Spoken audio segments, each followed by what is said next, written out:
Accounting ratios എന്ന് പറയുന്ന accounting ratios എന്ന ആ ഒരു പോർഷൻ പലർക്കും ഒരു ഡിഫിക്കൽട്ടായിട്ട് തോന്നുന്നതിൻ്റെ ഏറ്റവും വലിയ കാര്യം ഒരു സാധാരണ ഒരു പരിപാടിയല്ല. നമുക്കറിയാവുന്ന അല്ലെങ്കിൽ നമുക്ക് ചെയ്യാൻ എളുപ്പമുള്ള റേഷ്യോസ് വെച്ചിട്ടുള്ള കാൽക്കുലേഷൻസ് ആണെങ്കിൽ പോലും അക്കൗണ്ടിങ് റേഷ്യോസ് ഒരല്പം നമുക്കൊരു അനലിറ്റിക്കൽ ആ ഒരു പാർട്ടി നിൽക്കുന്ന ഒരു സംഭവമാണെന്ന് പറയാം. അപ്പോൾ ആദ്യം നിങ്ങൾ അറിയേണ്ടത് എന്തിനാണ് നമ്മൾ ഈ അക്കൗണ്ടിങ് റേഷ്യോസ് ക്രിയേറ്റ് ചെയ്യുന്നത്. ഓക്കെ, അക്കൗണ്ടിങ് റേഷ്യോസ് കണ്ടുപിടിക്കുന്നതിൻ്റെ പിന്നിൽ ഉദ്ദേശം എന്താണെന്ന് മനസ്സിലാക്കണം. വേറൊന്നുമല്ല, അക്കൗണ്ടിങ്ങിലൂടെ നമുക്ക് കുറേ ഇൻഫർമേഷൻ കിട്ടും. അപ്പോൾ നമുക്ക് മുമ്പ് അക്കൗണ്ടിങ്ങിൻ്റെ ടൈപ്പുകൾ പറഞ്ഞപ്പോൾ നമ്മൾ പറഞ്ഞിട്ടുണ്ടായിരുന്നു അക്കൗണ്ടിങ് എത്ര ടൈപ്പുണ്ട്.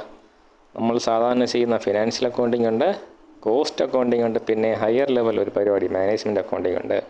അക്കൗണ്ടിങ് റേഷ്യോസ് മേജറായിട്ട് മാനേജ്മെൻറ്റ് അക്കൗണ്ടിങ്ങിൻ്റെ പാർട്ടായിട്ട് വരുന്നൊരു പരിപാടിയാണ്.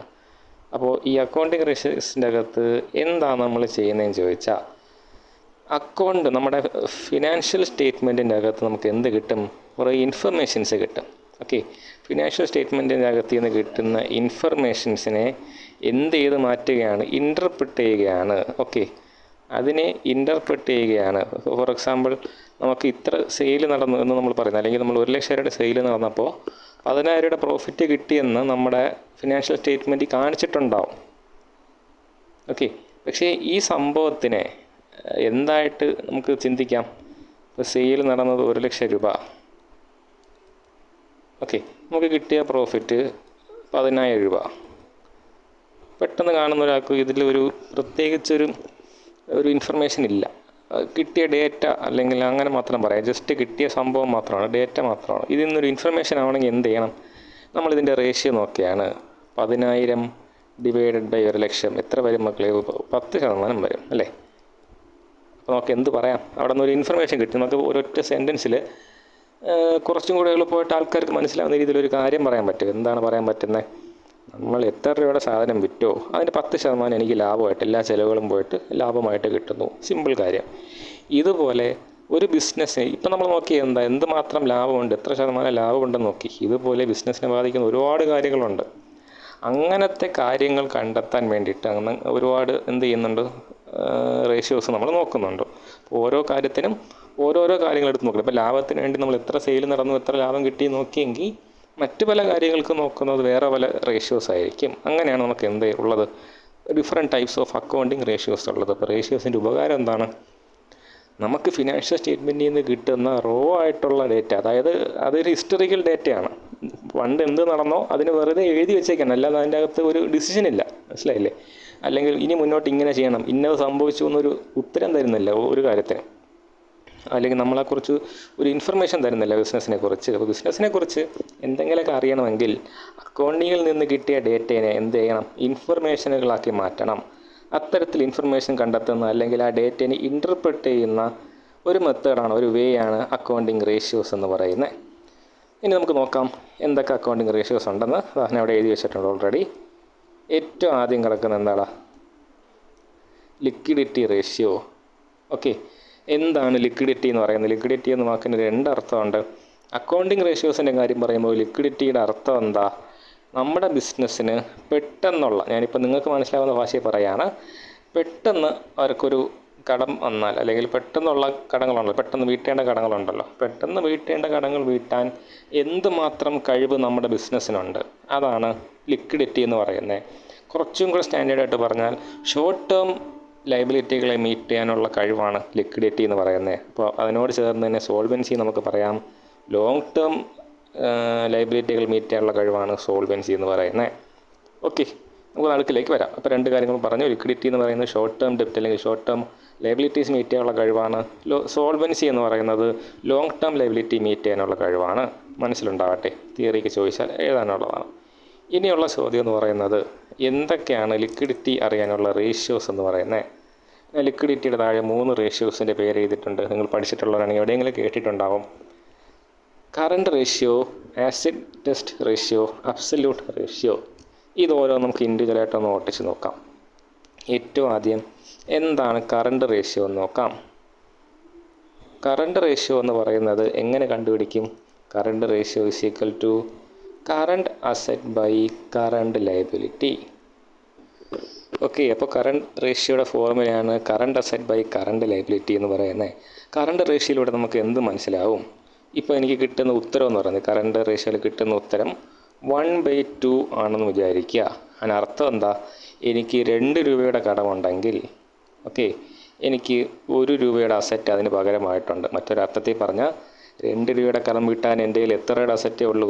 1 രൂപയുടെ അസറ്റ്. എന്ത് അസറ്റ്? Current asset. അപ്പോൾ എന്താണ് കറണ്ട് അസറ്റ്, എന്താണ് കറണ്ട് ലയബിലിറ്റി എന്നൊരു ചോദ്യമുണ്ട്. അത് ഉത്തരം അറിയണമെങ്കിൽ നിങ്ങൾ അസറ്റ് എന്താണ്, ലയബിലിറ്റി എന്താണെന്ന് ആദ്യം അറിഞ്ഞിരിക്കണം. അസറ്റ് എന്ന് പറയുന്നത് ക്യാഷ് ആയിട്ട് അല്ലെങ്കിൽ cash or convertible to cash ആണ്. ലയബിലിറ്റി എന്ന് പറയുന്നതോ നമ്മൾ കൊടുത്തു തീർക്കേണ്ട ഒബ്ലിഗേഷൻസ് ആണ്, ബാധ്യതകളാണ്. അപ്പോൾ എന്താണ് കറണ്ട് അസറ്റ്, എന്താണ് കറണ്ട് ലയബിലിറ്റി? കറണ്ട് അസറ്റ് എന്ന് പറയുന്നത് എന്താണ്?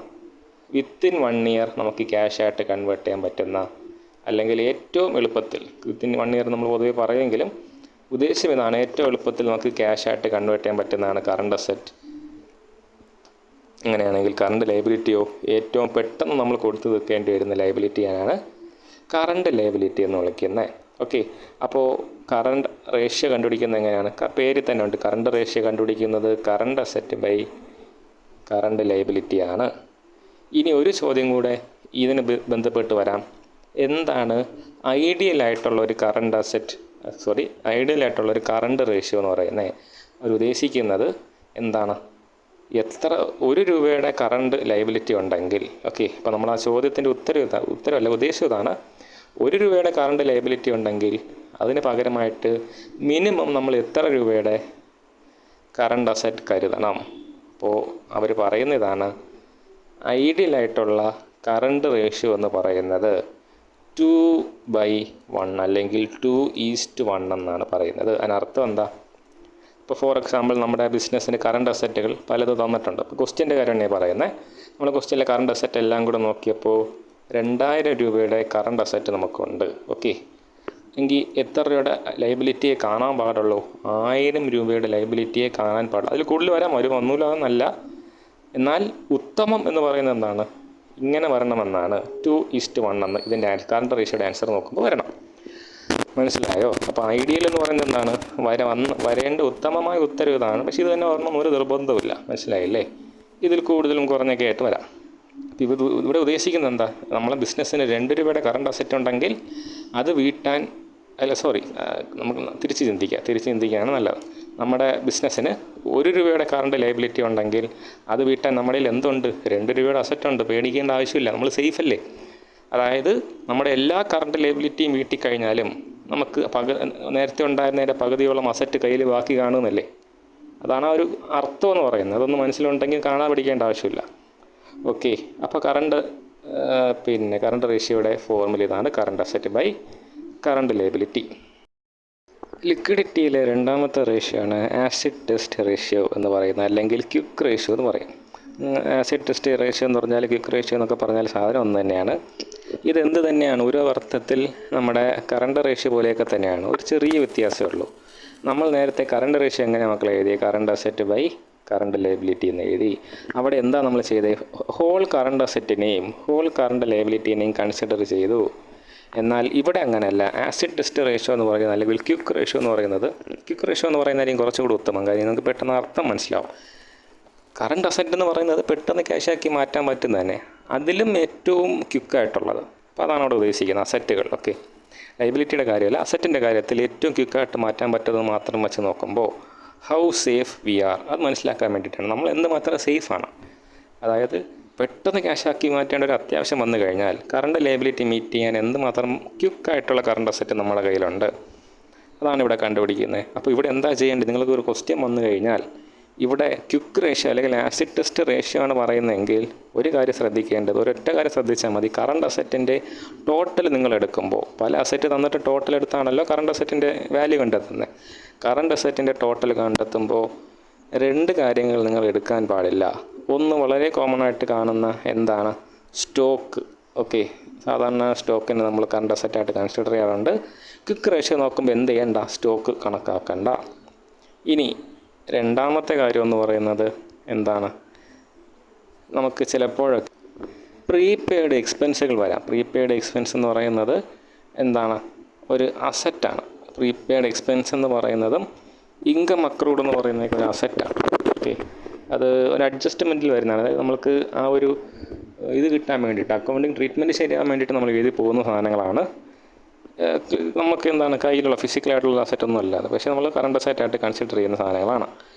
അങ്ങനത്തെ സാധനങ്ങളുണ്ടെങ്കിൽ ഇപ്പോൾ പ്രീപെയ്ഡ് എക്സ്പെൻസോ accrued but not received income. For example, ഒരു ആൾ നമുക്ക് ഒരു 1000 രൂപ തരാനുണ്ട്, ഒരു കമ്മീഷനായിട്ട് 1000 തരാനുണ്ട്, പക്ഷേ അയാൾ തന്നില്ല. അല്ലെങ്കിൽ ഒരു കമ്പനി നമ്മൾ ഇൻവെസ്റ്റ്മെൻറ്റ് നടത്തി അവിടെ നിന്ന് ഇൻട്രസ്റ്റ് കിട്ടാനുണ്ട്, അത് കിട്ടിയില്ല. നമ്മൾ അക്കൗണ്ടിങ് ചെയ്യുമ്പോൾ അതിനെന്താ ചെയ്യുന്നത്? ആഡ് ചെയ്ത് അങ്ങ് എഴുതും അല്ലേ, നമുക്ക് ഔട്ട്സ്റ്റാൻഡിങ് അല്ലെങ്കിൽ അക്രൂഡ് ബട്ട് നോട്ട് റിസീവ്ഡ് എന്ന് പറഞ്ഞ് ആഡ് ചെയ്ത് എഴുതും. അങ്ങനത്തെ എന്തെങ്കിലും കറണ്ട് അസറ്റ് തന്നിട്ടുണ്ടെങ്കിൽ അതിനെന്ത് ചെയ്യുക? കണക്കിലെടുക്കരുത്. അപ്പോൾ നിങ്ങൾ ടെക്സ്റ്റ് ബുക്കിലൊക്കെ നോക്കിയാൽ തിരിച്ചായിരിക്കും പറഞ്ഞേക്കുന്നത്. ടോട്ടൽ കറണ്ട് അസറ്റിൽ നിന്ന് എന്ത് ചെയ്യണം? ഇത് രണ്ടും കുറയ്ക്കാനാണ് പറയുന്നത്. രണ്ട് അർത്ഥം ഒന്ന് തന്നെയാണ്. പക്ഷേ ഞാൻ ഇങ്ങനെ പറഞ്ഞതിൻ്റെ കാര്യം, നിങ്ങൾ ക്വസ്റ്റ്യനിൽ തന്നേക്കുന്ന ഒരിക്കലും ഇങ്ങനെ ആയിരിക്കില്ല, രണ്ടായിട്ടായിരിക്കില്ല തന്നേക്കുന്നത്. പകരം ഒരു ലിസ്റ്റ് ഓഫ് കറണ്ട് അസറ്റ് തന്നിട്ടുണ്ടായിരിക്കും. നിങ്ങൾ ക്വിക്ക് റേഷ്യോയാണ് കണ്ടുപിടിക്കുന്നതെങ്കിൽ ഈ രണ്ട് ടോട്ടൽ അതിൻ്റെ അകത്ത് എടുക്കാൻ പാടില്ല. ഓക്കെ, അപ്പോൾ കറണ്ട് റേഷ്യോ തന്നെയാണ് ആസിഡ് ടെസ്റ്റ് റേഷ്യോ. ഒരൊറ്റ ഡിഫറൻസ് എന്താണ്? കറണ്ട് അസറ്റ് നോക്കുമ്പോൾ, കറണ്ട് റേഷ്യോ കണ്ടെത്താൻ കറണ്ട് അസറ്റ് നോക്കുമ്പോൾ എന്തൊക്കെ എടുക്കില്ല? സ്റ്റോക്ക് എടുക്കില്ല, പ്രീപെയ്ഡ് എക്സ്പെൻസോ ഇൻകം അക്രൂഡ് ബട്ട് നോട്ട് റിസീവ്ഡോ ഉണ്ടെങ്കിൽ എടുക്കില്ല. അതാണ് ആസിഡ് ടെസ്റ്റ് റേഷ്യോ എന്ന് പറയുന്നത്. ഇനി അബ്സല്യൂട്ട് റേഷ്യോ എന്ന് പറഞ്ഞാൽ മൂന്നാമത്തെ ഒരു റേഷ്യോ ഉണ്ട്. ഞാനത് സ്കിപ്പ് ചെയ്യാണ്. കുറച്ചൊന്ന് കോംപ്ലിക്കേറ്റഡ് ആയിട്ട് നിങ്ങൾക്ക് തോന്നും, അതുകൊണ്ട് ഞാൻ അതിന് സ്കിപ്പ് ചെയ്യാം. അത് ഡിഫിക്കൽട്ടെന്ന് പറഞ്ഞാൽ വരുന്നത് കൊണ്ടല്ല, അതിൽ ചെറിയൊരു എക്സ്റ്റൻഷൻ കാര്യങ്ങളൊക്കെ ഉണ്ട്. എന്നാലും ഞാൻ പറയുകയാണ്. ഒരു മിനിറ്റ്. ഓക്കെ, അബ്സല്യൂട്ട് റേഷ്യോ എന്ന് പറയുമ്പോൾ എന്തേ വരാറുള്ളൂ? നമുക്ക് ഈ കറണ്ട്, നമുക്ക് ലിക്വിഡിറ്റി നോക്കിയപ്പോൾ എല്ലാത്തിലും കറണ്ട് അസറ്റ് കറണ്ട് ലയബിലിറ്റി തന്നെയാണ് എടുക്കുന്നത്. അതിൽ ഒരു പ്രത്യേകത എന്ന് പറയുന്നത് എന്താണ്? നമ്മുടെ അബ്സല്യൂട്ട് റേഷ്യോ നമുക്ക് സിമ്പിളായിട്ട് പറയുകയാണെങ്കിൽ ഇവിടെ എന്തെടുക്കില്ല? കറണ്ട് അസറ്റുകൾ വേറെ ഒന്നും എടുക്കത്തില്ല. ക്യാഷും മാർക്കറ്റബിൾ സെക്യൂരിറ്റീസും മാത്രമേ എടുക്കാറുള്ളൂ. ഓക്കെ, അതായത് ക്യാഷ് മാർക്കറ്റ് ഉണ്ട്. Cash market means short term മാർക്കറ്റിലുള്ള സെക്യൂരിറ്റീസ് മാത്രമേ എടുക്കാറുള്ളൂ. In most of the case എന്ത് മാത്രമേ കാണത്തുള്ളൂ? ക്യാഷ് മാത്രമേ കാണത്തുള്ളൂ. ഇപ്പോൾ ക്യാഷ് എന്ന് പറയുമ്പോൾ ഓർക്കുക, ക്യാഷ് ഇൻ ഹാൻഡും ആവാം, ക്യാഷ് ഇൻ ബാങ്കും ആകാം. രണ്ടും ഉണ്ടെങ്കിൽ രണ്ടും ഒരുമിച്ചും ആവാം. അപ്പോൾ ക്യാഷ് ഡിവൈഡഡ് ബൈ കറണ്ട് ലയബിലിറ്റിയാണ് എന്തെന്ന് പറയുന്നത്? അബ്സല്യൂട്ട് റേഷ്യോ എന്ന് പറയുന്നത്. പക്ഷേ ഇങ്ങനെ മാത്രം പറഞ്ഞിട്ട് കാര്യം, ചില എക്സംഷൻസ് ഉണ്ട്, ഞാനത് പറയുന്നില്ല, പറഞ്ഞാൽ കോംപ്ലിക്കേറ്റഡ് ആവും. ഓക്കെ, അപ്പോൾ ഇത് മൂന്നുമാണ് എന്തെന്ന് പറയുന്നത്? നമ്മുടെ ലിക്വിഡിറ്റി റേഷ്യോ എന്ന് പറയുന്നത്. ഒരു കാര്യം ശ്രദ്ധിക്കുക, മൂന്നും എന്ത് തന്നെയായിരുന്നു? Current asset divide by current liability തന്നെയായിരുന്നു. എന്ത് വ്യത്യാസം വന്നു? കറണ്ട് റേഷ്യോ അത് തന്നെ, കറക്റ്റ് അത് തന്നെ എടുത്തു. Current asset by current liability എടുത്തു. ആസിഡ് ടെസ്റ്റ് റേഷ്യോ അഥവാ ക്വിക്ക് റേഷ്യോക്കകത്ത് നമ്മൾ എന്ത് ഒഴിവാക്കി? നമ്മൾ കറണ്ട് അസറ്റിൽ നിന്ന് രണ്ട് കാര്യങ്ങൾ ഒഴിവാക്കി. ഒന്നെന്ന് പറയുന്നത് നമ്മുടെ സ്റ്റോക്കായിരുന്നു, മറ്റേത് ചില ഫിക്റ്റീഷ്യസ് ആയിട്ടുള്ള സാധനങ്ങൾ, നമുക്ക് ഫിസിക്കൽ ഇതില്ലാത്ത ചില കറണ്ട് അസറ്റുകൾ. ഫോർ എക്സാമ്പിൾ പ്രീപെയ്ഡ് ആയിട്ടുള്ള എക്സ്പെൻസ്, അങ്ങനത്തെ സാധനങ്ങളൊക്കെ നമ്മൾ ഒഴിവാക്കി. അബ്സല്യൂട്ട് എന്ന് പറയുമ്പോൾ എന്താണ്? ക്യാഷ് ഡിവൈഡ് ബൈ കറണ്ട് ലയബിലിറ്റിയാണ്. ഞാൻ ഒരു കാര്യം പറയുന്നു, പ്രോപ്പർ അങ്ങനെ പറയാൻ പറ്റത്തില്ല, ബട്ട് തെറ്റില്ല. നിങ്ങൾക്ക് തരുന്ന ക്വസ്റ്റ്യനിലൊക്കെ അങ്ങനെ കോംപ്ലിക്കേഷൻ വരാൻ സാധ്യതയില്ല, അതുകൊണ്ട് അങ്ങനെ അറിഞ്ഞാൽ മതി. ബട്ട് പ്രോപ്പർ അബ്സല്യൂട്ട് റേഷ്യോ കുറച്ചും കൂടെ ഒന്ന് ഡിഫൈൻ ചെയ്ത് പറയാനുണ്ട്. ഞാൻ എന്നാലും ഇത്രയും പറയുന്നുള്ളൂ, cash divided by current liability. Liquidity ratio okay ആണെങ്കിൽ നമുക്ക് എന്ത് ചെയ്യാം? അടുത്ത റേഷ്യോകളിലേക്ക് പോവാം. ഓക്കെ, അപ്പോൾ നമുക്ക് ലിക്വിഡിറ്റി റേഷ്യോ നോക്കി എന്തായിരുന്നു പെട്ടെന്നുള്ള നമുക്ക് ആ ഒരു കോൺസെപ്റ്റ് മനസ്സിലായി വിശ്വസിക്കുന്നു. കറണ്ട് അസറ്റ് എല്ലായിടത്തും current asset by current liability നോക്കിയതിൻ്റെ കാര്യമാണ് പെട്ടെന്നുണ്ടാകുന്ന കടങ്ങൾ വീട്ടാൻ, പെട്ടെന്ന് നമുക്ക് ക്യാഷായിട്ട് മാറ്റാൻ പറ്റുന്ന രീതിയിൽ ഉള്ള അസറ്റുകൾ എന്തുമാത്രമുണ്ട്, എന്തുമാത്രം ആ ഒരു ക്വാളിറ്റിയിലുണ്ടെന്നാണ് നമ്മൾ അവിടെ നോക്കിയത്. ഇനി നോക്കാൻ പോകുന്നത് പ്രോഫിറ്റബിലിറ്റി റേഷ്യോസ് ആണ്. ഞാൻ മൊത്തത്തിൽ എഴുതിയിട്ടില്ല, പ്രോഫിറ്റബിലിറ്റി റേഷ്യോസ് എന്നാണത്. മേജറായിട്ട് 3 പ്രോഫിറ്റബിലിറ്റി റേഷ്യോസ് ഉണ്ട്. നിങ്ങളിവിടെ കാണുന്ന പോലെ gross profit ratio, net profit ratio, പിന്നെന്തുണ്ട്? ഓപ്പറേറ്റിംഗ് റേഷ്യോ ഉണ്ട്. ഇത് മൂന്നും തമ്മിലുള്ള വ്യത്യാസം വളരെ എളുപ്പമാണ്. വെച്ചാൽ ഈ നമ്മുടെ അക്കൗണ്ടിങ് റേഷ്യോസിൽ തന്നെ ഏറ്റവും എളുപ്പമുള്ളതാണ് ഈ മൂന്നെണ്ണം. അതുകൊണ്ട് ഒരു കാരണവശാലും വിട്ടുപോകരുത്. ഗ്രോസ് പ്രോഫിറ്റ് റേഷ്യോ എന്ന് പറഞ്ഞാൽ എന്തേ ഉള്ളൂ? Gross profit by net sale into 100. ഈ ഗ്രോസ് പ്രോഫിറ്റ് നമുക്ക് എവിടെ നിന്ന് കിട്ടും? നമുക്ക് നമ്മുടെ ട്രേഡിംഗ് അക്കൗണ്ടിൻ്റെ അകത്തിൽ നിന്ന് കിട്ടും. നെറ്റ് സെയിലും നമ്മുടെ ട്രേഡിംഗ് അക്കൗണ്ടിൽ തന്നെ തന്നിട്ടുണ്ടാവും. ചില കേസസിൽ സെയിലിനെ നെറ്റ് സെയിലാക്കേണ്ടി വന്നേക്കാം ചില ക്വസ്റ്റ്യൻസിൽ. എന്നാൽ സെയിൽ നടത്താൻ വേണ്ടി ഉണ്ടായ എന്തെങ്കിലും ചിലവുകൾ അവർ പറഞ്ഞു തരും. ഫോർ എക്സാമ്പിൾ, സെയിൽ നടത്തിയ പിന്നെ ഒരു കമ്മീഷൻ കൊടുത്തു, ഡയറക്റ്റായിട്ട് ഒരു കമ്മീഷൻ കൊടുക്കേണ്ടി വന്നു എന്നൊക്കെ പറഞ്ഞ് ചിലപ്പോൾ ഒരു സെയിലുമായിട്ട് ബന്ധപ്പെട്ടുള്ള ചിലവുകൾ പറഞ്ഞേക്കാം. വളരെ റെയറാണ്, അവിടെ നിങ്ങൾ വെറി ചെയ്യേണ്ട ആവശ്യമില്ല. അങ്ങനത്തെ കേസിൽ എന്ത് വരും? നെറ്റ് സെയിൽ നിന്ന് പ്രത്യേകം കണ്ടുപിടിക്കേണ്ടി വരും. അല്ലെങ്കിൽ സംഭവം എളുപ്പമാണ്. നമ്മുടെ ട്രേഡിംഗ് അക്കൗണ്ട് വരയ്ക്കാൻ അറിയാമെങ്കിൽ അവിടെ എന്തുണ്ട്? രണ്ടും ഉണ്ട്, ഗ്രോസ് പ്രോഫിറ്റും ഉണ്ട്, സെയിലും ഉണ്ട്. അപ്പം gross profit by net sale into 100 ആണ് ഗ്രോസ് പ്രോഫിറ്റ് റേഷ്യോ. എന്താ നമ്മൾ നോക്കുന്നത്? സെയിൽസിൻ്റെ എത്ര ശതമാനമാണ് ഗ്രോസ് പ്രോഫിറ്റ്, അല്ലെങ്കിൽ നമ്മൾ എത്ര സെയിൽ നടക്കുമ്പോൾ ഗ്രോസ് പ്രോഫിറ്റായിട്ട് എത്ര കിട്ടുമെന്നാണ് നോക്കുന്നത്. ഇനി നെറ്റ് പ്രോഫിറ്റ് റേഷ്യോ കണ്ടുപിടിക്കാൻ ഒരു പാടുമില്ല. ഇവിടെ നമ്മൾ ഗ്രോസ് പ്രോഫിറ്റ് എന്ന് പറഞ്ഞ സ്ഥലത്ത് എന്താക്കിയാൽ മതി? നെറ്റ് പ്രോഫിറ്റ് എന്നാക്കിയാൽ മതി.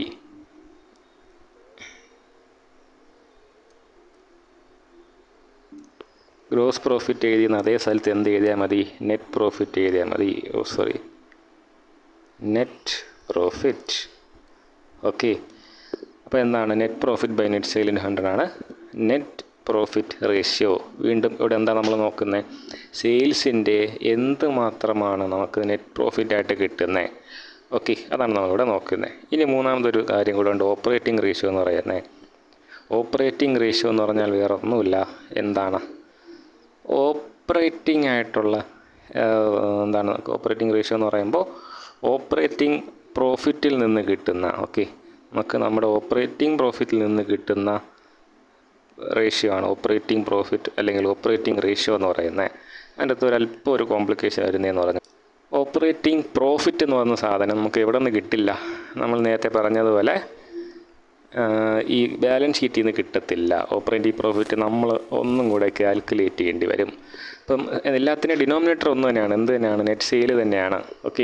ബട്ട് ഓപ്പറേറ്റിംഗ് പ്രോഫിറ്റ് നമ്മളൊന്ന് കണ്ടുപിടിക്കേണ്ടി വരും. അപ്പോൾ എങ്ങനെയാണ് ഈ ഓപ്പറേറ്റിംഗ് പ്രോഫിറ്റ് കണ്ടുപിടിക്കുന്നത്?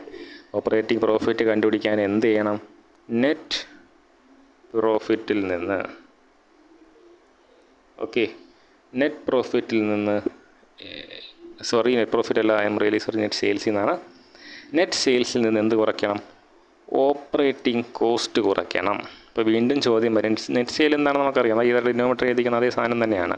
അപ്പോൾ ചോദ്യം എന്താണ് ഓപ്പറേറ്റിംഗ് കോസ്റ്റ് എന്നാണ്. ഓപ്പറേറ്റിംഗ് കോസ്റ്റ് എന്ന് പറയുന്നത് എന്താണ്? ഒറ്റ വാക്കി പറഞ്ഞാൽ നമ്മുടെ ബിസിനസ്സിനുണ്ടായ ഒരുപാട് ചിലവുകൾ നമ്മൾ ചേർത്ത് എഴുതുന്നതാണ്. പക്ഷേ പ്രോപ്പർ തിയറി പറയുന്നത് cost of goods sold plus operating expenses എന്നാണ്. വീണ്ടും ഒരു കൺഫ്യൂഷൻ ഉണ്ടായെന്ന് എനിക്കറിയാം. ഞാൻ അതാണ് പറഞ്ഞത്, ഈ മൂന്നെണ്ണത്തിൽ ഏറ്റവും കോംപ്ലിക്കേറ്റഡ് ആണ് ഓപ്പറേറ്റിംഗ് റേഷ്യോ എന്ന് പറയുന്നത്. നമുക്കൊന്ന് പതുക്കെ തന്നെ നോക്കിപ്പോവാം. ഇനി നമ്മൾ അറിയേണ്ടത് ഇപ്പോൾ എന്താണ് കോസ്റ്റ് ഓഫ് ഗുഡ്സ് സോൾഡ്, പിന്നെ എന്താണ് ഓപ്പറേറ്റിംഗ് എക്സ്പെൻസ്. രണ്ടും ഇമ്പോർട്ടൻ്റ് ആണ്, അതുകൊണ്ട് ഞാനത് പറയാൻ വിചാരിക്കുന്നത്. കോസ്റ്റ് ഓഫ് ഗുഡ്സ് സോൾഡ് എങ്ങനെ കണ്ടുപിടിക്കും, ഓപ്പറേറ്റിംഗ് എക്സ്പെൻസ് എങ്ങനെ കണ്ടുപിടിക്കും, നമുക്ക് നോക്കാം. കോസ്റ്റ് ഓഫ് ഗുഡ്സ് സോൾഡ് കണ്ടുപിടിക്കാൻ ഒരു ഫോർമുലയുണ്ട്, അത് നമുക്ക് എളുപ്പമാണ്. നമ്മുടെ ട്രേഡിംഗ് അക്കൗണ്ട് എടുത്ത് വയ്ക്കുക. ട്രേഡിംഗ് അക്കൗണ്ടിൽ ആദ്യം എന്ത് കാണും? ഓപ്പണിംഗ് സ്റ്റോക്ക് കാണും. ഓപ്പണിംഗ് സ്റ്റോക്കിൻ്റെ കൂടെ എന്ത് കാണും? പർച്ചേസസ് കാണും. അതിൻ്റെ തൊട്ട് താഴെ തന്നെ ഡയറക്റ്റ് എക്സ്പെൻസുകൾ കാണും. ഇത്രയും ആഡ് ചെയ്തിട്ട് അതിൽ നിന്ന് എന്ത് കുറയ്ക്കണം? ക്ലോസിംഗ് സ്റ്റോക്ക് കുറയ്ക്കുക. ഇപ്പോൾ നമുക്ക് എന്ത് കിട്ടും? കോക്സ് അഥവാ കോസ്റ്റ് ഓഫ് ഗുഡ്സ് സോൾഡ് കിട്ടും. മൊത്തം നമ്മുടെ ട്രേഡിംഗ് അക്കൗണ്ടിലെ പരിപാടികളാണ്. ഒന്ന് മനസ്സിലുണ്ടെങ്കിൽ നിങ്ങൾക്ക് മനസ്സിലാവും. ട്രേഡിംഗ് അക്കൗണ്ടിൻ്റെ ഡെബിറ്റ് സൈഡിൽ കിടക്കുന്ന സാധനങ്ങളാണിതെല്ലാം. മറ്റേ ഗ്രോസ് പ്രോഫിറ്റ് നമ്മൾ കണ്ടുപിടിക്കുന്നതല്ലേ. പിന്നെ ക്രെഡിറ്റ് സൈഡിൽ നിന്ന് എന്തെടുക്കുന്നു? ക്ലോസിംഗ് സ്റ്റോക്ക് എടുക്കുന്നു, സെയിൽസ് എടുക്കുന്നില്ല. അപ്പോൾ ഇതാണ് എന്തെന്ന് പറയുന്നത് കോസ്റ്റ് ഓഫ് ഗുഡ്സ് സോൾഡ് അഥവാ നമ്മൾ വിറ്റ സാധനത്തിൻ്റെ വില. അപ്പോൾ നമ്മൾ ഒരു പാർട്ട് കണ്ടുപിടിച്ച് കഴിഞ്ഞു, കോസ്റ്റ് ഓഫ് ഗുഡ്സ് സോൾഡ് കണ്ടുപിടിച്ച് കഴിഞ്ഞു. ഇനി നമുക്ക് എന്താ നമ്മുടെ കയ്യിലുള്ള, നമുക്കിനി ഓപ്പറേറ്റിംഗ് എക്സ്പെൻസ് കണ്ടുപിടിക്കണം അല്ലേ.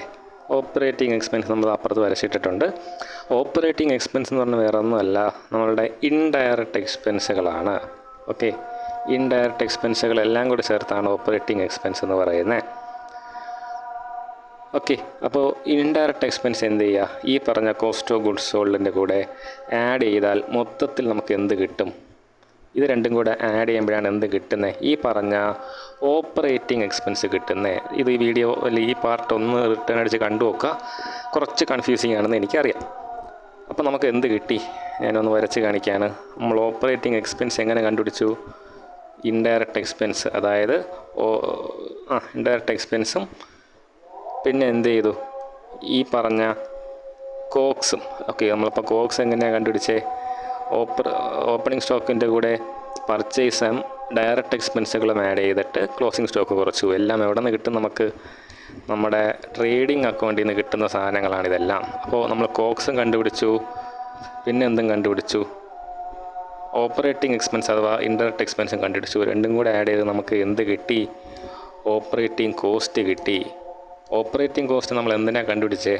നെറ്റ് സെയിലിൽ നിന്ന് കുറയ്ക്കാൻ വേണ്ടിയിട്ട്. ഓപ്പറേറ്റിംഗ് കോസ്റ്റ് നെറ്റ് സെയിലിൽ നിന്ന് കുറച്ചാൽ എന്ത് കിട്ടും? ഓപ്പറേറ്റിംഗ് പ്രോഫിറ്റ് കിട്ടും. ഇതാണ് ആ ഒരു ബന്ധം എന്ന് പറയുന്നത്. കുറച്ച് കൺഫ്യൂസിങ് ആണ്, പാടാണ്. അതുകൊണ്ട് ഞാനധികം സ്ട്രെസ് ചെയ്യാൻ പറയുന്നില്ല, ബട്ട് അറിഞ്ഞു വയ്ക്കുക. ഓപ്പറേറ്റിംഗ് പ്രോഫിറ്റ് ഇപ്പോൾ കേൾക്കുമ്പോൾ ഇത്രയേ ഉള്ളൂ, operating profit by net sale into 100. But operating profit കണ്ടുപിടിക്കാൻ ഇത്രയും ഒരു യാത്ര നടത്തേണ്ടതുണ്ട്. ഓട്ടെ, നിങ്ങൾ മനസ്സിലാവുന്ന പോലെ നോക്കാം. ഇനി നമുക്ക് ഉള്ളത് എന്താണ്? Turn over ratio. Turnover റേഷ്യോൻ്റെ മറ്റൊരു പേരാണ് activity ratio. Okay, activity ratio അഥവാ ടേൺ ഓവർ റേഷ്യോ എന്ന് പറഞ്ഞാൽ വേറെ ഒന്നുമല്ല, എന്താണ് നമ്മുടെ ബിസിനസ്സിലെ പല കാര്യങ്ങളിലുണ്ടാവുന്ന ചേഞ്ച്. അപ്പോൾ ടേൺ ഓവർ എന്ന വാക്ക് കേൾക്കുമ്പോൾ ഓർക്കുക, അതൊരു ചേഞ്ചുമായിട്ട് ബന്ധപ്പെട്ടാണ്. ഒരു സാധനത്തിൽ നിന്ന് മറ്റതിലേക്ക് മാറാൻ അതെടുക്കുന്ന ടൈം, അല്ലെങ്കിൽ അതിൻ്റെ ആ ഒരു മൂവ്മെൻറ്റാണ് നമ്മളിവിടെ, ആ ഒരു ആക്ടിവിറ്റിയാണ് നമ്മളിവിടെ എന്ത് ചെയ്യാൻ നോക്കുന്നത്? അനലൈസ് ചെയ്യാൻ നോക്കുന്നത്. മാക്സിമം ടൈം തന്നെയാണ് നമ്മുടെ ഒരു മെയിൻ കോൺസെപ്റ്റ് അല്ലെങ്കിൽ മെയിൻ കൺസെൻട്രേഷൻ എന്ന് പറയുന്നത്. നമുക്ക് നോക്കാം എന്തൊക്കെ ടേൺ ഓവർ റേഷ്യോ ഉണ്ട്, അതെന്തൊക്കെയാണ്, ഓരോ ടേൺ ഓവർ റേഷ്യോ എന്തിനാണ് ഉപയോഗിക്കുന്നത് നോക്കാം. ഏറ്റവും ആദ്യം കിടക്കുന്ന ടേൺ ഓവർ റേഷ്യോ ആണ് സ്റ്റോക്ക് ടേൺ ഓവർ റേഷ്യോ. സ്റ്റോക്കിന് മറ്റൊരു പേരെന്താണ്? ഇൻവെൻട്രി എന്ന് പറയും. അപ്പോൾ സ്റ്റോക്ക് ടേൺ ഓവർ റേഷ്യോനെ ഇൻവെൻട്രി ടേൺ ഓവർ റേഷ്യോ എന്നും പറയും. എങ്ങനെയാണ് ഇൻവെൻട്രി ടേൺ ഓവർ റേഷ്യോ കണ്ടുപിടിക്കുന്നത്? ഇപ്പോൾ നമുക്ക് എളുപ്പമാണ് ഇൻവെൻട്രി ടേൺ ഓവർ റേഷ്യോ കണ്ടുപിടിക്കാൻ. കാര്യം നമ്മൾ ഓപ്പറേറ്റിംഗ് റേഷ്യോയിൽ ഒരു കാര്യം പറഞ്ഞു, കോക്സ്, ഓർമ്മ വിചാരിക്കുന്നു, cost of goods sold, COGS divided by average stock. Average stock എന്ന് വെച്ചാൽ വേറെ ഒന്നുമല്ല, ഓപ്പണിംഗ് സ്റ്റോക്കും കാണും, ക്ലോസിംഗ് സ്റ്റോക്ക് കാണും. രണ്ടും കൂടെ കൂട്ടിയിട്ട് രണ്ടും കൊണ്ട് ഡിവൈഡ് ചെയ്താൽ, ഓപ്പണിംഗ് സ്റ്റോക്കും ക്ലോസിംഗ് സ്റ്റോക്കും ആഡ് ചെയ്ത് രണ്ടും കൊണ്ട് ഡിവൈഡ് ചെയ്താൽ എന്ത് കിട്ടും?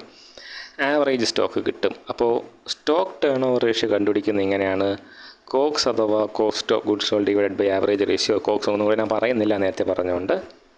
അപ്പോൾ സ്റ്റോക്ക് ടേൺ ഓവർ റേഷ്യോ അങ്ങനെയാണ്. ഇനി ഡെപ്റ്റേഴ്സ് ടേൺ ഓവർ റേഷ്യോ. അപ്പോൾ ഇവിടെ കോക്സ് എന്താ ഉദ്ദേശിക്കുക, അല്ലെങ്കിൽ സ്റ്റോക്ക് ടേൺ ഓവർ റേഷ്യോ എന്താ ഉദ്ദേശിക്കുന്നത്?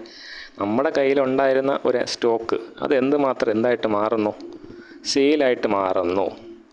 അല്ലെങ്കിൽ നോക്കുക, ആ റിലേഷൻ്റെ കാര്യം അതല്ലേ. നമ്മളിൽ ആവറേജ് ഒരു വർഷം ഉണ്ടാകുന്ന സ്റ്റോക്ക്, അല്ലെങ്കിൽ ഒരു ടൈമിൽ ഉണ്ടാകുന്ന സ്റ്റോക്ക് എന്തുമാത്രം സെയിലായിട്ട് മാറുന്നു? കോസ്റ്റ് ഓഫ് ഗുഡ്സ് സോൾഡ് അല്ലേ. അപ്പോൾ എന്തുമാത്രം വിറ്റ് പോകുന്നുണ്ട്, മനസ്സിലായില്ലേ? സ്റ്റോക്ക് സെയിലായിട്ട് മാറാൻ എടുക്കുന്ന സമയം അല്ലെങ്കിൽ ഒരു ഇയർ എടുത്തു കഴിഞ്ഞാൽ എത്ര തവണ അതങ്ങനെ ചേഞ്ചായി പോകുന്നുണ്ട്, എത്ര തവണ അങ്ങനെ ടേൺ ഓവർ നടക്കുന്നുണ്ട്, അതാണ് സ്റ്റോക്ക് ടേൺ ഓവർ റേഷ്യോയിലൂടെ നമ്മൾ കണ്ടുപിടിക്കുന്നത്. ഓക്കെ, ഇനി നമുക്ക് എന്താ അറിയേണ്ടത്? ഡെപ്റ്റേഴ്സ് ടേൺ ഓവർ റേഷ്യോ ഉണ്ട്, ക്രെഡിറ്റേഴ്സ് ടേൺ ഓവർ റേഷ്യോ ഉണ്ട്. രണ്ടിൻ്റെ അർത്ഥം ഒന്ന് മനസ്സിൽ ചിന്തിച്ച് നോക്കിയേ. നമുക്ക് ഡെപ്റ്റേഴ്സ് എന്ന് വെച്ചാൽ നമുക്ക് എന്താ, നമുക്ക് പൈസ തരാനുള്ള ആൾക്കാരല്ലേ. അപ്പോൾ ഈ ഡെപ്റ്റേഴ്സ് എത്ര വേഗം നമുക്ക് പൈസ തരുന്നു, മനസ്സിലായില്ലേ? അതായത് നമ്മുടെ ലയബിലിറ്റി അല്ല, നമ്മുടെ ബാലൻസ് ഷീറ്റിൻ്റെ അകത്ത് നമ്മളുടെ ഡെപ്റ്റേഴ്സിനെ അസറ്റായിട്ട് കാണിക്കുന്നു. ഓക്കെ, അപ്പോൾ ആ ഡെപ്റ്റേഴ്സ് എന്ന് പറയുന്ന അസറ്റ് എത്ര പെട്ടെന്ന് ക്യാഷായി മാറുന്നു. ഒറ്റ വാക്കി പറഞ്ഞാൽ, നമ്മൾ കടം പറഞ്ഞു പോകുന്ന ആൾക്കാർ എത്ര വേഗം നമുക്ക് ആ കടം തിരിച്ചു തരുന്നുണ്ട് എന്ന് മനസ്സിലാക്കാൻ വേണ്ടിയിട്ടാണ് ഡെപ്റ്റേഴ്സ് ടേൺ ഓവർ റേഷ്യോ നോക്കുന്നത്. ക്രെഡിറ്റേഴ്സ് ടേൺ ഓവർ റേഷ്യോ എന്തിനാണ് നോക്കുന്നത്? നമ്മൾ കൊടുക്കാനുള്ള കടങ്ങൾ എത്ര വേഗം കൊടുക്കുന്നുണ്ടെന്ന് അറിയാൻ വേണ്ടിയിട്ടാണ്. രണ്ടിൻ്റെ ഫോർമുല നോക്കാം. ആദ്യം എന്ത് നോക്കാം? ഡെപ്റ്റേഴ്സ് ടേൺ ഓവർ റേഷ്യോ നോക്കാം. ഡെപ്റ്റേഴ്സ് ടേൺ ഓവർ റേഷ്യോ എന്ന് പറയുന്നത് എന്താണ്? അതിൻ്റെ ഫോർമുല എങ്ങനെയാണ് വരുന്നത്? Net credit sale divided by average accounts receivable. ഇവിടെ ക്രെഡിറ്റ് സെയിൽ എന്താണെന്ന് നിങ്ങൾക്കറിയാം. നമ്മൾ കടത്തിന് കൊടുത്തതാണ്, നമ്മൾ പൈസ വാങ്ങാതെ കൊടുത്ത സെയിൽസാണ്. പിന്നീട് പൈസ തരാമെന്ന് പറഞ്ഞു പോയവർക്ക് വിറ്റതിനാണ് ക്രെഡിറ്റ് സെയിൽ അല്ലെങ്കിൽ നെറ്റ് ക്രെഡിറ്റ് സെയിൽ എന്ന് പറയുന്നത്. പക്ഷേ എന്താണ് ആവറേജ് അക്കൗണ്ട് റിസീവബിൾ? വേറെ ഒന്നുമല്ല, അക്കൗണ്ട് റിസീവബിൾ കൊണ്ട് ഉദ്ദേശിക്കുന്നത് എന്താണ്? നമ്മുടെ ബിസിനസ്സിന് കിട്ടാനുള്ള കടങ്ങൾ. ഓക്കെ, അപ്പോൾ ഇത് കുറച്ചും കൂടി ഡിഫൈൻ ചെയ്ത് പറയുകയാണെങ്കിൽ നമ്മുടെ ഡെപ്റ്റേഴ്സ് പ്ലസ് ബിൽസ് റിസീവബിൾ എന്ന് പറയും. ബിൽസ് റിസീവബിൾ നിങ്ങൾക്ക് അറിയാമെങ്കിൽ ഒന്ന് നോക്കുക, ഇല്ലെങ്കിൽ ജസ്റ്റ് ഗൂഗിൾ ചെയ്ത് നോക്കുക. ഇത് രണ്ടും കൂടെ ആഡ് ചെയ്യുമ്പോഴാണ് എന്ത് കിട്ടുന്നത്? അക്കൗണ്ട് റിസീവബിൾ കിട്ടുന്നത്. നമ്മൾ നേരത്തെ സ്റ്റോക്കിൻ്റെ കാര്യം പറഞ്ഞിട്ട് ആവറേജ് സ്റ്റോക്ക് പറഞ്ഞ പോലെ ഇവിടെയും എന്താണ് നമുക്ക് കണ്ടുപിടിക്കേണ്ടത്? ആവറേജ് അക്കൗണ്ട് റിസീവബിളാണ് കണ്ടുപിടിക്കേണ്ടത്. അപ്പോൾ എങ്ങനെ ആവറേജ് അക്കൗണ്ട് റിസീവബിൾ കണ്ടുപിടിക്കും? രണ്ട് കാര്യങ്ങൾ ആഡ് ചെയ്യണം. എന്തൊക്കെയാണ് രണ്ട് കാര്യങ്ങൾ? Opening of account receivable. ക്വസ്റ്റ്യനിൽ ചോദിച്ചിട്ടുണ്ടെങ്കിൽ മാക്സിമം തന്നിട്ടുണ്ടാവും, പേടിക്കേണ്ട. അപ്പോൾ opening of account receivable plus closing of account receivable divided by 2. Okay, അത് ചെയ്യുമ്പോൾ എന്ത് കിട്ടും? നമ്മുടെ ആവറേജ് അക്കൗണ്ട്സ് റിസീവബിൾ കിട്ടും. Opening plus closing by 2. എല്ലാ ആവറേജുകളും ഏതാണ്ട് ഇങ്ങനെ തന്നെയാണ്, വലിയ കൺഫ്യൂഷൻ ഉണ്ടാവേണ്ട ആവശ്യമില്ല. നേരത്തെ സ്റ്റോക്ക് പറഞ്ഞപ്പോൾ നമ്മൾ എന്താ പറഞ്ഞത്? Opening stock plus closing stock by 2. ഇതാണ് ആവറേജ് അക്കൗണ്ട് റിസീവബിൾ. ഇതിനെ ചെറുതായിട്ടൊന്ന് ചേഞ്ച് ചെയ്താൽ നിങ്ങൾക്ക് എന്തിനുള്ള ഉത്തരം കിട്ടും? എന്താണ് ക്രെഡിറ്റേഴ്സ് ടേൺ ഓവർ റേഷ്യോ എന്നുള്ളതിന് ഉത്തരം കിട്ടും. ഒന്ന് ആലോചിച്ച് നോക്കി, നമ്മളിവിടെ എന്താ പറഞ്ഞേ? നെറ്റ് ക്രെഡിറ്റ് സെയിൽ പറഞ്ഞു. നമ്മൾ നടത്തുമ്പോഴാണ് സെയിൽ. നമ്മൾ മറ്റൊരാളിൽ നിന്ന് കടത്തിന് വാങ്ങുമ്പോൾ അത് സെയിലാണോ? അല്ല, നെറ്റ് ക്രെഡിറ്റ് പർച്ചേസ് ആണ്. ഓക്കെ, നമ്മൾ നടത്തിയ ക്രെഡിറ്റ് പർച്ചേസ് ഡിവൈഡഡ് ബൈ നമുക്ക് കിട്ടാനുള്ളപ്പോഴാണ് അക്കൗണ്ട്സ് റിസീവബിൾ എന്ന് നമ്മളിവിടെ പറഞ്ഞേ. പക്ഷേ ഇത് നമുക്ക് കിട്ടാനുള്ളതാണോ? നമ്മൾ കൊടുക്കാനുള്ളതാണ്. ഏത് കാര്യത്തിൽ? ക്രെഡിറ്ററിൻ്റെ കാര്യത്തിൽ. നമ്മൾ കൊടുക്കാനുള്ളതാകുമ്പോൾ അക്കൗണ്ട്സ് റിസീവബിൾ മാറ്റി എന്ത് വരും? അക്കൗണ്ട്സ് പേയബിൾ വരും. ഈ വാക്കുകളെല്ലാം അറിയാമെന്ന് ഉറപ്പാക്കുക. ഓക്കെ, അപ്പോൾ അതെന്തായി? ഇപ്പോൾ നമുക്ക് കഥ മാറി. നേരത്തെ ഡെപ്റ്റേഴ്സ് ടേൺ ഓവർ റേഷ്യോ ആയിരുന്നെങ്കിൽ ഇപ്പോൾ എന്തായിട്ട് മാറി? ക്രെഡിറ്റേഴ്സ് ടേൺ ഓവർ റേഷ്യോ ആയി മാറി. അവിടെ എന്താണ് വരേണ്ടത്? ആവറേജ് എന്ന് പറയുമ്പോൾ നേരത്തെ പറഞ്ഞ പോലെ തന്നെയാണ്. എന്തൊക്കെ തമ്മിൽ ആഡ് ചെയ്യണം? ഓപ്പണിങ്ങും ക്ലോസിങ് ഡിവൈഡ് ബൈ 2. ഈ 3 കാര്യങ്ങളാണ് എന്തിൻ്റെ അകത്ത് വരുന്നത്? ഈ പറഞ്ഞ പോലെ ടേൺ ഓവർ റേഷ്യോൻ്റെ അകത്ത് വരുന്നത്. ഇനി നമുക്ക് എന്ത് നോക്കാം? നമ്മുടെ solvency ratio, the last important one ആണ്. നേരത്തെ പറഞ്ഞു ലിക്വിഡിറ്റി റേഷ്യോ എന്ന് പറയുന്നത് എന്താണെങ്കിൽ നമുക്ക് ഷോർട്ട് ടേമിലുള്ള കടങ്ങൾ കൊടുത്തു തീർക്കാനുള്ള ബിസിനസ്സിൻ്റെ കഴിവാണ് കാണിക്കുന്നതെങ്കിൽ സോൾവൻസി റേഷ്യോ എന്താണ് കാണിക്കുന്നത്? ലോങ് ടേം കടങ്ങൾ കൊടുത്തു തീർക്കാനുള്ള ബിസിനസ്സിൻ്റെ കഴിവാണ് കാണിക്കുന്നത്. അതിൽ കാര്യം അറിയാമെങ്കിൽ ഒരുപാട് ചിന്തിക്കാനൊന്നുമില്ല. പേര് തന്നെ പറയുന്നുണ്ട്. ഡെപ്റ്റ് ഇക്വിറ്റി റേഷ്യോ എന്താ പറയുന്നത്? നമ്മളെ ബിസിനസ് ക്യാപിറ്റൽ സ്ട്രക്ചർ എടുത്ത് നോക്കുകയാണെങ്കിൽ, ഓക്കെ, നമ്മുടെ ബിസിനസ്സിൻ്റെ ക്യാപിറ്റൽ സ്ട്രക്ചർ എടുത്ത് നോക്കുകയാണെങ്കിൽ അതിൽ എന്തുമാത്രം ഡെപ്റ്റ് ഉണ്ട്, അത് ഡിവൈഡഡ് ബൈ എന്തുമാത്രം ഇക്വിറ്റി ഉണ്ട്.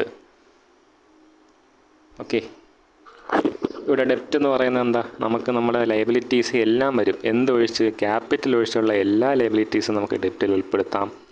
ഇക്വിറ്റി എന്ന് പറയുന്നത് ഷെയർ ഹോൾഡേഴ്സിൻ്റെ ഫണ്ട്, നമ്മുടെ ഇൻവെസ്റ്റേഴ്സ് അല്ലെങ്കിൽ നമ്മുടെ ഓണേഴ്സിൻ്റെ ഫണ്ട് എത്ര രൂപ തന്നിട്ടുണ്ട്? ക്വസ്റ്റ്യൻ ഡയറക്റ്റ് തന്നിട്ടുണ്ടാകും, പേടിക്കണ്ട. ഇത് രണ്ടും തമ്മിലുള്ള റേഷ്യോ ആണ്. അപ്പോൾ ഇവിടെയും ഐഡിയൽ ആയിട്ടുള്ള റേഷ്യോ പറയുന്നുണ്ട്, ഉത്തമമായിട്ടുള്ള റേഷ്യോ പറയുന്നുണ്ട്. 2 രൂപയുടെ കടം നമുക്കുണ്ടെങ്കിൽ, നമ്മുടെ ക്യാപിറ്റലിൽ 2 രൂപയുടെ കടമാണെങ്കിൽ 1 രൂപ എന്താവാം? ഈ പറഞ്ഞ പോലെ ഓണേഴ്സിൻ്റെ ഫണ്ടായാൽ മതി. തിരിച്ചാണ്, ഒന്ന് ശ്രദ്ധിക്കുക. കടമല്ല, നമ്മളെ ഇക്വിറ്റി അല്ല കൂടുതൽ, കടമാണ് കൂടുതൽ. അതിന് കാരണമുണ്ട്. ഞാൻ അതിലേക്കൊന്നും പോകുന്നില്ല, അത് ഫിനാൻസാണ്. എന്നാലും പറയുന്നു, അത് ഒരു കാരണമുണ്ട്. അതുകൊണ്ട് ഡെപ്റ്റ് കൂടി നിൽക്കുന്നതാണ് ഇക്വിറ്റി ഷെയർ ഹോൾഡേഴ്സിന് പോലും നല്ലത്. അങ്ങനെ ഒരു കോൺസെപ്റ്റ് ഉള്ളത് കൊണ്ടാണ് നമ്മൾ സോൾവൻസി റേഷ്യോന് മറ്റൊരു പേരും കൂടെ ഉണ്ട്, ലിവറേജ് റേഷ്യോ. ഓക്കെ, ഞാൻ ഫിനാൻസിലേക്ക് പോകുന്നില്ല, ബട്ട് ഞാനൊന്ന് സൂചിപ്പിക്കുന്നു. ലിവറേജ് എന്നൊരു കോൺസെപ്റ്റ് ഉള്ളത് കൊണ്ടാണ് ഡെപ്റ്റ് കൂടി നിൽക്കുന്നതാണ് ഉത്തമം എന്ന് പറയുന്നത്. ഇനി ഞാൻ ഉത്തമത്തിൻ്റെ കാര്യം പറയുന്നത് നിങ്ങളുടെ മോഡൽ ക്വസ്റ്റ്യൻ പേപ്പറിൽ ഞാനത് കണ്ടിട്ടുണ്ട്, അങ്ങനത്തെ ചോദ്യം കണ്ടിട്ടുണ്ട്. അതുകൊണ്ടാണ് ഉത്തമം എന്നൊരു സംഭവം കൂടെ പറഞ്ഞു പോകുന്നത്. ഇനി the last one ratio, interest coverage ratio. Interest coverage ratio എന്ന് പറയുന്നതിൻ്റെ അകത്ത് അത് ഉദ്ദേശിക്കുന്ന ഇത്രയേ ഉള്ളൂ, നമ്മുടെ ബിസിനസ് എന്തുമാത്രം ഇൻട്രസ്റ്റ് കവർ ചെയ്യാനുള്ള കഴിവുണ്ട് വരുമാനത്തിൽ നിന്ന്. അത് നോക്കുന്നത് എങ്ങനെയെന്നറിയാവോ? EBIT divided by interest expense എന്ന് പറയും. മക്കളെ, എബിറ്റ് എന്ന് വെച്ചാൽ എന്താണെന്ന് കേട്ടിട്ടുണ്ട്. നമ്മളിപ്പം ഒരുപാട് ടേമുകൾ പറഞ്ഞു പോയി, അറിഞ്ഞൂടാത്തവർ ദയവ് ചെയ്ത് ആ ടേം നമ്മൾ ഈ വീഡിയോക്കകത്ത് പറയുമ്പോൾ ഒന്ന് പോസ് ചെയ്തിട്ട് എന്ത് ചെയ്യുക, കണ്ടു നോക്കുക, അല്ലെങ്കിൽ ഗൂഗിളിലൊന്ന് പോയി നോക്കുക. ഓക്കെ, അതറിയാതെ നമുക്ക് പറയാൻ പറ്റത്തില്ല. അപ്പോൾ എബിറ്റ് എന്ന് വെച്ചാൽ ഇത്രയേ ഉള്ളൂ, earnings before interest and tax. നമ്മുടെ ബിസിനസ്സിന് എന്തുണ്ട്? വരുമാനം കിട്ടി, അവർ ബാക്കി എന്തൊക്കെയോ കൊടുത്ത് തീർത്തു. എന്തൊക്കെയാണെന്ന് ഞാൻ പറയുന്നില്ല. ഇനി എന്ത് കൊടുക്കാനുണ്ട്? ഇൻട്രസ്റ്റ് കൊടുത്തു തീർക്കാനുണ്ട്, ടാക്സ് അടയ്ക്കാനുണ്ട്. ഇപ്പോൾ ഇതാണ് അതിന് മുമ്പുള്ള, ഇൻട്രസ്റ്റും ടാക്സും കൊടുത്തു തീർക്കുന്നതിന് മുമ്പുള്ള, എന്നാൽ മറ്റ് ചിലവുകളെല്ലാം വീട്ടിയതിന് ശേഷമുള്ള ബിസിനസ്സിൻ്റെ പ്രോഫിറ്റിനാണ് എബിറ്റ് അഥവാ earnings before interest and tax എന്ന് പറയുന്നത്. അപ്പോൾ ഇൻട്രസ്റ്റ് കവറേജ് റേഷ്യോ എന്താണ് നമ്മൾ ചെയ്യുന്നത്? എബിറ്റ് ഡിവൈഡഡ് ബൈ എന്താ കൊടുത്തേക്കുന്നത്? Interest expense. അതായത് എന്തുമാത്രം ഇൻട്രസ്റ്റ് ഇതിൻ്റെ അകത്ത് നമ്മൾ കൊടുക്കുന്നുണ്ട്. അപ്പോൾ നോക്കുന്നത് ഇത്രയേ ഉള്ളൂ. ഫോർ എക്സാമ്പിൾ, ഇപ്പോൾ 100 രൂപയുടെ ഇതെല്ലാം കഴിഞ്ഞിട്ട് അവസാനം 100 നമ്മുടെ കയ്യിലുള്ളൂ. നമ്മൾ എന്ത് ചെയ്യാണ്? ഒരു 1000 രൂപ ഇൻട്രസ്റ്റ് കൊടുക്കുകയാണെന്ന് വിചാരിച്ചോ, അത് നടക്കുന്ന കാര്യമാണോ? അല്ല അല്ലേ? നമുക്ക് പിന്നെ ഇവിടെ ബാധ്യത വരുന്ന പോലെയാണ്. അപ്പോൾ എന്തേ ആവാൻ പാടുള്ളൂ? എബിറ്റിനേക്കാളും ചെറിയ എമൗണ്ട് എന്താവാൻ പാടുള്ളൂ? ഇൻട്രസ്റ്റ് എക്സ്പെൻസ് ആവാൻ പാടുള്ളൂ. ഇപ്പോൾ നോക്കിയേ, ഇവിടെ 100 രൂപയ്ക്ക് പകരം 10 രൂപയായിരുന്നു. അതിനർത്ഥം എന്താ? നമുക്ക് എല്ലാ ചിലവുകളും പോയിട്ട് ഇതിനെ നമ്മൾ ക്യാൻസൽ ചെയ്ത് എഴുതുകയാണ്. ക്യാൻസൽ ചെയ്ത് എഴുതുമ്പോൾ എങ്ങനെ വരും? 10/1 എന്ന് വരും. നമുക്ക് 1 രൂപയുടെ ഇൻട്രസ്റ്റ് കൊടുക്കാൻ എന്തുണ്ട്, 10 രൂപയുടെ ഇൻകം കയ്യിൽ ബാക്കിയുണ്ട്. അപ്പോൾ ഈ വ്യത്യാസം, ആ ഒരു അകലം നമ്മൾ നോക്കുന്നത് എന്തിനാ? നമ്മൾ എന്തുമാത്രം ഇൻട്രസ്റ്റിൻ്റെ കെണിയിൽ നിന്ന് സേഫാണെന്ന് അറിയാൻ വേണ്ടിയിട്ടാണ് ഈ ഒരു അകലം നോക്കുന്നത്. ഓക്കെ, അപ്പോൾ ഇതിന് നമുക്കൊരു എന്ത് ചെയ്യാം, ഒരു ബെഞ്ച് മാർക്ക് വയ്ക്കാം. ഇത്ര രൂപയിൽ കൂടുതൽ എന്ത് വരാൻ പാടില്ല, ഇൻട്രസ്റ്റ് കവറേജ് റേഷ്യോ വരാൻ പാടില്ല. അപ്പോൾ എന്ത് ചെയ്യും, ഇൻട്രസ്റ്റിൻ്റെ എക്സ്പെൻസ്, അതായത് നമ്മൾ ലോൺ എടുക്കുമ്പോൾ EMI അടയ്ക്കണ്ടേ, അതിൽ ഇൻട്രസ്റ്റ് ഉണ്ടല്ലോ. അങ്ങനെ നമ്മൾ കൊടുക്കുന്ന ഇൻട്രസ്റ്റിൻ്റെ അളവ് ഒരു പരിധി കൊണ്ടൊന്ന് നിർത്താൻ കമ്പനികൾ ചെയ്യുന്ന ഒരു പരിപാടിയാണ് ഇൻട്രസ്റ്റ് കവറേജ് റേഷ്യോ. ഒരു പരിധിക്കുള്ളിൽ, ഇപ്പോൾ ഇൻട്രസ്റ്റ് കവറേജ് റേഷ്യോ ഇത്രയിൽ കൂടുതൽ പോകാൻ പാടില്ല എന്നവരൊരു സ്ട്രിക്റ്റായിട്ട് വയ്ക്കും. അല്ലെങ്കിൽ എന്ത് ചെയ്യും, ഇവർക്ക് അടയ്ക്കാൻ പറ്റാത്ത കടം വന്ന് ഇവരങ്ങ് പെട്ടുപോകുന്ന അവസ്ഥ ഉണ്ടാവും. ഓക്കെ, അപ്പോൾ ഇതാണെന്ന് എന്ത് പറയുന്നത് സോൾവൻസിയിലെ അവസാനത്തെ റേഷ്യോ. അപ്പോൾ നമ്മൾ എന്ത് ചെയ്തു, 11 റേഷ്യോസ് ഡിസ്കസ് ചെയ്തിട്ടുണ്ട്. എനിക്കറിയാം ഞാനൊന്ന് ഓട്ടിച്ചാണ് പറഞ്ഞു പോയത്. ക്വസ്റ്റ്യൻ വൈസ് വരുമ്പോൾ എന്ത് ചെയ്യണമെന്ന് അറിയാതാവും. നിങ്ങൾ എന്ത് ചെയ്യുക, കിട്ടുന്ന ക്വസ്റ്റ്യൻസ് മാക്സിമം കളക്ട് ചെയ്തിട്ട് ഓരോന്നും ചെയ്യാൻ നേരത്ത് എന്ത് ചെയ്യുക, ഈ വീഡിയോ എടുത്ത് അതിൻ്റെ ചെയ്യുന്ന രീതി ഒന്ന് കേട്ട് ചെയ്ത് നോക്കുക, എളുപ്പമാണ്. ഓക്കെ, എന്തുണ്ടെങ്കിലും താഴെ കമൻറ്റ് ചെയ്യുക, ഇല്ലെങ്കിൽ എനിക്ക് പേഴ്സണലായിട്ട് മെസ്സേജ് ചെയ്യുക. Thank you.